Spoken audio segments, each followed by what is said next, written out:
난 어렸을 적 늘 같은 꿈을 꾸곤 했다. 집 앞 공원에 갔는데 어떤 여자아이가 강물 앞에서 서 있던 꿈이었다. 이 꿈을 꿀 때면 왜 그런지는 몰라도 이제껏 느껴본 적 없던 행복을 느꼈다. 다만 어른이 되고 나선 꾸지 않다 보니 까맣게 잊고 살게 됐다. 어느 휴일 공원을 산책하던 중 저기요 하고 웬 낯선 여자가 날 불렀다. 네? 저와 어디선가 만난 적 없나요? 내가 아는 사람인가? 싶어서 천천히 여자를 봤지만 도무지 생각이 나질 않았다. 아니요? 아마 잘못 보신 것 같은데요? 아, 그러세요? 죄송합니다. 그러다 갑작스레 여자는 내게 폭탄 발언을 했다. 저 첫눈에 반했어요. 저랑 사귀실래요? 그제야 나는 이게 헌팅인가 싶었다. 25년 인생을 살아오면서 인기와는 거리가 멀던 못소린 나는 처음으로 여자한테 고백을 받아서 그런지 너무 기분이 좋았다. 그럼 잘 부탁드립니다. 그럼 연락처 좀... 그날부터 그 여자와 연락을 하며 지냈다. 하지만 여자친구와 연락을 하거나 데이트할 때 보면 항상 정신이 딴 곳에 가 있는 듯 보였다. 처음에는 갑자기 사귀게 돼서 긴장이라도 한 걸까 싶었지만 혹시 나랑 사귀는 걸 후회하나? 하는 생각이 들 무렵 그 일이 벌어졌다. 만난 지 100일이 지났을 때 우리 다음 주말엔 차 타고 드라이브 가자. 여친은 놀란 표정을 지었지만 이내 곧 웃음을 되찾고 드라이브? 그래 가자 라고 대답했다. 그렇게 약속 날짜가 됐고 여친을 만났는데 엄청 큰 배낭을 메고 왔다. 소풍 가는 것도 아닌데 뭘 이렇게 많이 싸웠어. 하지만 여친은 오늘인가 보네. 응? 오늘이라니? 뭐가? 내가 방금 뭐라고 말했어? 그냥 무의식적으로 나온 말인가? 여친 스스로도 기억을 못하는 것 같아 신경 쓰지 않기로 했다. 그렇게 드라이브를 마치고 돌아오는 길, 산길이라 그런지 금방 어두워졌다. 산이라 그런지 되게 빨리 어두워진다. 그치? 희한하게 여자친구의 목소리에서 떨림이 느껴졌다. 왜 그래? 괜찮아? 괜찮아. 거기서부터 대화가 끊겼다. 나는 내가 여친에게 오늘 기분 상하게 한 말이 있었는지 곰곰이 생각해봤다. 그러다 그 순간 갑자기 자동차가 미끄러지더니 그대로 가드레일에 들이받았다. 그렇게 의식을 잃었다가 한참의 시간이 흐르고 여친이 나를 불렀다. 머리가 너무 아팠고 옷이 축축하게 젖은 느낌이 들었다. 그러다 문득 여친이 걱정돼서 봤는데 아픈 와중에도 배낭을 열더니 붕대를 꺼내서 깔끔한 솜씨로 내 머리에 둘러서 지혈해 주었다. 아무래도 내 머리가 찢어져서 흘러내린 피 때문에 옷이 젖었던 모양이다. 그 후 여자친구는 휴대폰으로 차분하게 119에 신고했다. 난 피가 많이 빠져나간 탓인지 추워서 얼굴이 파래졌고 이대로 죽는 건가 하며 죽음을 각오하고 있었다. 하지만 이런 상황에도 불구하고 여자친구는 무척 침착했다. 내가 꼭 지켜줄게 라고 나에게 말하며 잠시 후 멀리서 사이렌 소리가 들려왔고 우린 같이 구조됐다. 그리고 병원에서 같이 치료받던 도중 아까 나한테 응급처치해준 거 보니까 되게 잘하던데 어떻게 된 거야? 하고 묻자 여자친구는 갑자기 울먹거리며 말을 꺼냈다. 나 사실 알고 있었어 라며 믿을 수 없는 이야기를 꺼내기 시작했다. 난 어릴 적부터 모르는 남자가 산길에서 차 사고를 당해 죽는 꿈을 반복적으로 꿔왔어. 너무 자주 꿈을 꾸다 보니 어떻게든 도와주고 싶다고 생각했고 같은 꿈을 꾸다 보니 어디서 어떻게 사고가 나서 어디를 다치고 무엇이 원인이 되어 죽게 되는지 파악하게 됐어. 그래서 남자가 죽지 않을 수 있도록 꿈속에서 필요한 도구를 갖추기 시작한 거야. 그리고 그 노력의 결과 사고가 났음에도 이젠 죽지 않고 생존하게 된 걸로 꿈 내용이 바뀌었어. 그리고 처음 나를 봤을 때 여자친구는 엄청난 충격을 받았다고 했다. 왜냐면 계속 꿔오던 꿈속의 남자를 현실에서 마주쳤기 때문에. 처음 만났던 그날 정말 큰맘 먹고 내게 말을 걸었다고 했다. 만약 내가 그때 말을 안 걸었으면 내 꿈이 나중에 현실에서 재현됐을 거고 그럼 난 평생 죄책감에 사로잡혔을 거야. 불러놓고 딱히 뭐라 할 말이 없어서 대뜸 사귀자고 한 거였어. 그때 내가 만약 내 꿈 이야기를 털어놨으면 날 미친 사람으로 생각했을 테니까. 그리고 여친은 나에게 내 외모는 솔직히 자신의 이상형은 전혀 아니라고 했다. 그렇지만 사귀고 있다 보면 언젠간 꿈꿔왔던 그 사고를 마주칠 테니 적어도 그때까지는 만나보자 라는 마음으로 지내왔던 거라고 했다. 평소라면 절대 믿을 수 없는 이야기였지만 막상 현실로 겪고 나니 너무나도 당연하게 느껴졌다. 그런데 목숨을 건진 기쁨보단 꿈속의 남자인 날 구해줬으니 여친은 곧 내 곁을 떠나갈지도 모른다는 사실에 슬픔이 밀려왔다.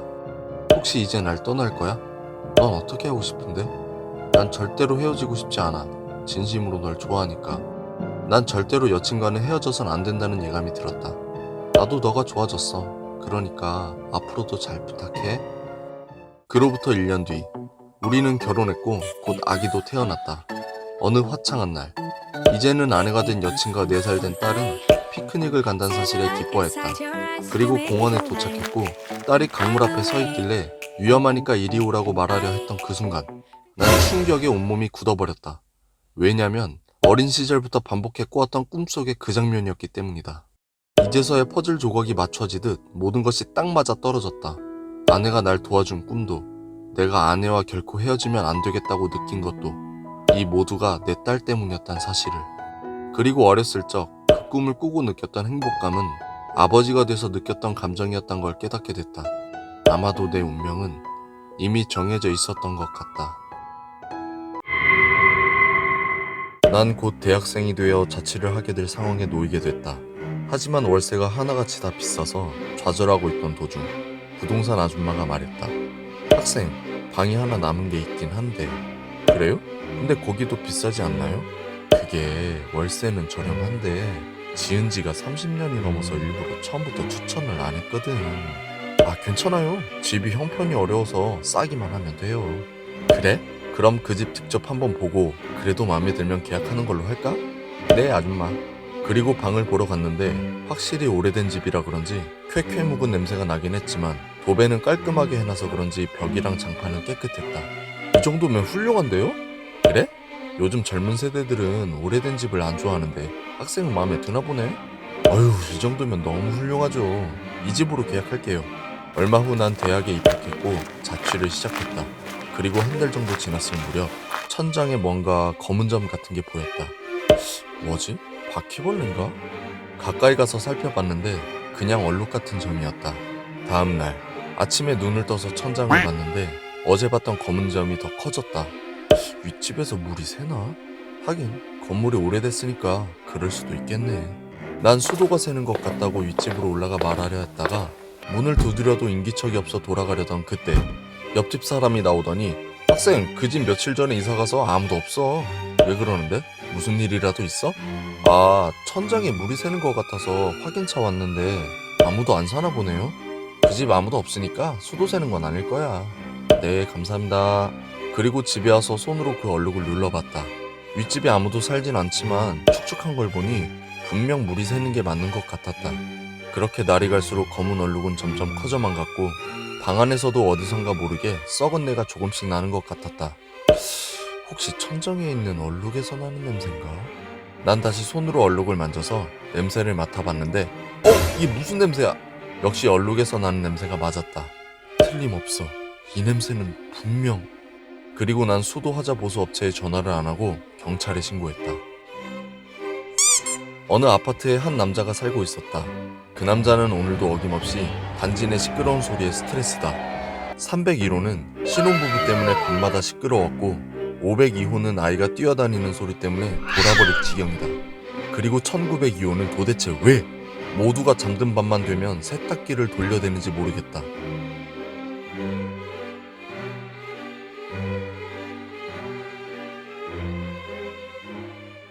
난 그런 냄새를 처음 맡아봤지만 분명 시체 썩은 냄새란 걸 본능적으로 알게 됐다. 경찰은 윗집 문을 따고 들어갔는데 화장실 욕조에 물에 잠긴 시체가 있었고 수도가 파열되어 시체 썩은 물이 내 자취방 천장에 고이게 된 거였다. 보통 사람이면 단지 내에 있는 모든 소리를 들을 수 없다. 남자는 집에서 자던 중 자연사했는데 자신이 죽은지도 모른 채 유령이 되어 단지 내 세대들의 모든 것을 볼 수 있게 된 것이다. 우리 동네에는 미싱 공장이 하나 있었다.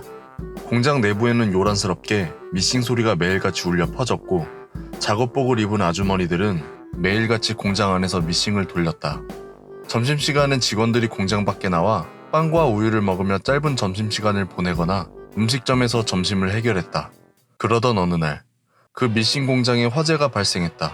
불길은 산처럼 활활 타오르며 하늘로 뻗어가고 있었다. 그리고 공장 바깥으로 직원들이 천으로 입과 코를 막고선 작은 문으로 우르르 쏟아져 나왔다.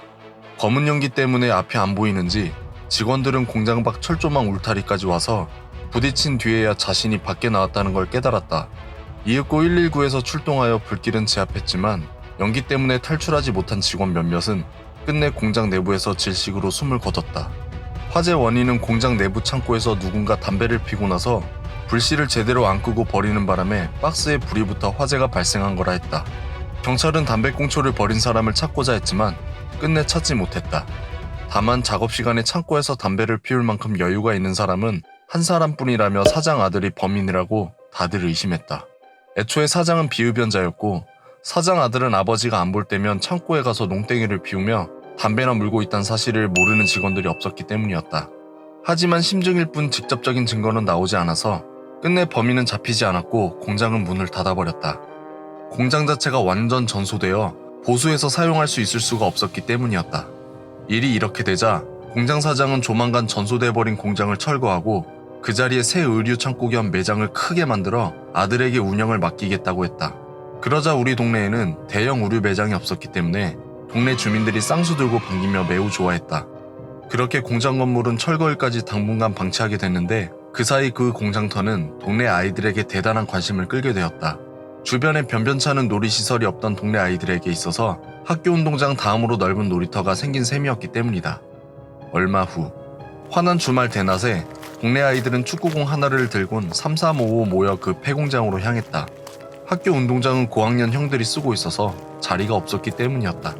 골대는 검게 그을린 미싱 공장의 좁은 문과 반대쪽 철조망 울타리로 정하고 두 팀으로 나뉘어 축구를 시작했다. 그리고 경기가 시작하자마자 냅다 찬 공은 바로 미싱 공장 문으로 들어가면서 골인이 됐다.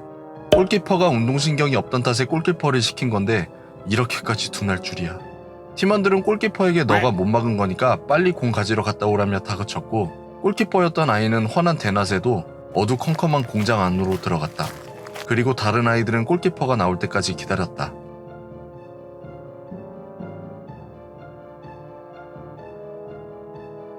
기다렸다. 계속 기다렸다. 하지만 아무리 기다려도 골키퍼는 나오지 않았다. 처음엔 공 하나 주우러 가는 게 뭐 이렇게 오래 걸리냐며 짜증을 냈던 아이들도 시간이 길어지자 점점 짜증은 걱정으로 바뀌어갔다. 아이들은 공장 출입문 앞에서 골키퍼인 친구를 불렀지만 응답은 없었다. 그러자 밖에 있던 아이 중 하나가 울먹거리기 시작했고 무리 중 가장 대장격인 아이가 선봉이 되어 다 같이 안으로 들어가기로 했다. 공장 내부는 화재 때 발생한 검은 연기 때문에 모든 게 흑백이었다. 천장도, 바닥도, 기계들도 전부. 창문이 없어서 햇빛까지 들어오질 않으니 그야말로 암흑세계가 따로 없었다. 그리고 잠시 뒤 눈이 어둠에 익숙해지자 공장 구석탱이에 쪼그려 앉아있는 골키퍼를 발견했다. 야, 너 거기서 뭐해? 대장인 아이가 골키퍼에게 물었지만 대답이 없었다. 그리고 뒤에 있던 아이들은 골키퍼가 이상해진 걸 눈치채곤 서서히 공포에 사로잡히기 시작했다. 공 찾았으면 빨리 나와. 대장인 아이가 다시 한번 외쳤지만 골키퍼는 미동도 없었다. 그러자 뒤에 있던 아이들은 불안감이 극도로 치닫게 됐고 끝내 출입문을 향해 비명을 지르며 도망쳤다. 딱히 뭔가를 본 것도 아닌데 어둠 속 그 상황에서 골키퍼인 친구가 아무 반응이 없으니 겁에 질렸을 뿐이었다. 대장인 아이는 골키퍼와 단둘이 그곳에 남겨지게 됐다. 대장인 아이도 공포와 두려움이 올라왔지만 골키퍼 친구에게 화를 내며 극복해보기로 했다. 야, 나오라고.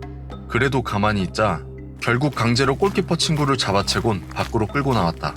대장 아이는 다시 공장 밖으로 나와 환한 햇살을 맞게 되자 그제서야 안정을 되찾았다. 그리고 자신이 끌고 나온 골키퍼의 모습을 보는데 골키퍼는 여전히 넋이 나간 얼굴을 하고 있었다. 야, 너 축구공은? 밖에서 기다리던 아이들은 골키퍼의 빈손을 보곤 물었다. 어? 나도 아까 들고 있던 거 봤는데? 너 아까 들고 있던 공 어쨌어? 야, 공 어쨌냐고. 공 아니었어. 골키퍼는 짧게 대답을 마치곤 그대로 바지에 오줌을 지리기 시작했다. 갑작스런 돌발 행동에 아이들은 당황해서 아무 소리도 못하고 골키퍼만 쳐다봤다. 그리고 골키퍼는 뭔가에 홀린 듯 이야기를 꺼내기 시작했다. 공을 찾으러 안에 들어갔는데 너무 깜깜했어. 빛도 없고 모든 게 검게 그을려 있었거든. 그래서 눈이 어둠에 적응할 때까지 잠시 기다렸다가 앞이 조금씩 보이기 시작했는데 구석에서 뭔가가 통통 튀고 있는 거야. 그래서 동그랗게 생겼길래 축구공이겠구나 싶어서 다가가서 손으로 잡았는데 순간 아이들은 머릿속에 모두 똑같은 생각들이 스쳐 지나갔다. 그때까지 축구공이 통통 튈 리가 없잖아. 공인 줄 알고 잡았던 건 축구공이 아니라 머리였어.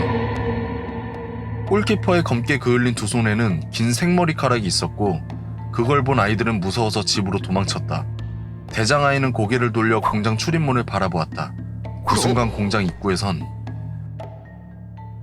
검게 그을린 사람의 머리가 반짝이며 다가오고 있었다. 남은 두 아이도 재빨리 도망쳤고 집에다가 이 사실을 말했다.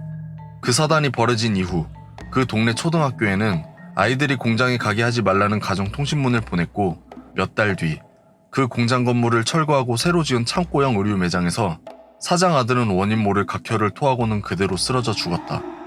동네 사람들은 그 아들이 창고에서 담배를 폈던 게 틀림없다고 확신했다. 그것 때문에 억울하게 직원들 몇몇이 죽었고 그게 한이 되어 사장 아들을 저승으로 데려갔다고 생각했다.